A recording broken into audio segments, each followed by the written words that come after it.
The San Francisco 49ers and the Arizona Cardinals will square off in one of the late games, the 4:05 start time there, out there in Arizona. Certainly a big game when you talk about the landscape of the NFC West.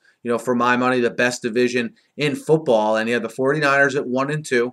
Okay? If they were now to drop this game to Arizona, they would be, 2 full games behind Arizona in the division here. So definitely not a situation they want to be in, but they're playing an Arizona team, and particularly an Arizona defense that has afforded itself well the first 2 games. Obviously now, Arizona coming in at 2-0. You have the questions regarding Drew Stanton, who will make a start again this week versus the 49ers. Drew Stanton was not great last week versus the Giants. That's my only cause for concern here against the 49ers.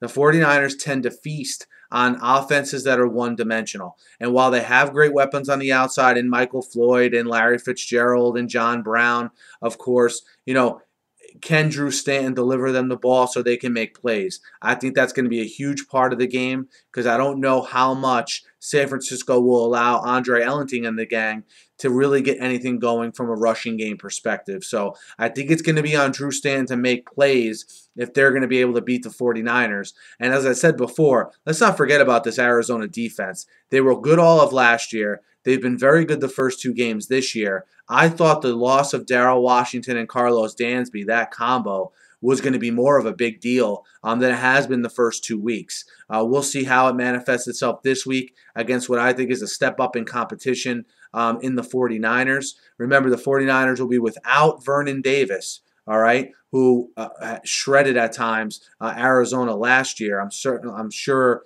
they're not that disappointed to see Vernon Davis not playing in this game because they had a tough time defending him and pretty much any other tight end last year.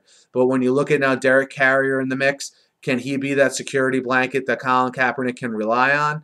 All right, because if you look on the outside, I actually like the Cardinals cornerback matchups, all right, with the receivers of the 49ers. I think it's even at best from a 49ers perspective on the outside. So can Kaepernick make plays with his legs?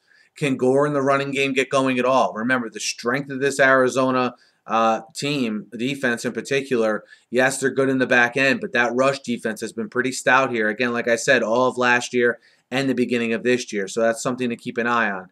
Can Kaepernick, all right, make the plays if it's forced to be, a Kaepernick versus Stanton, let's see who can throw the ball and make more plays. I think in that situation, I think that's how the game will unfold. Who can limit turnovers and who can make that 1 or 2 big plays down the field. I think that's going to be the difference in this one. And for me, since I think Arizona is not going to be able to run the ball and I don't trust Drew Stanton in this spot, I like San Francisco in this game. I think this is about as close to a coin flip game, though, as you can get. And if Carson Palmer was going to be playing in this game, to be honest, I'd probably pick the Cardinals.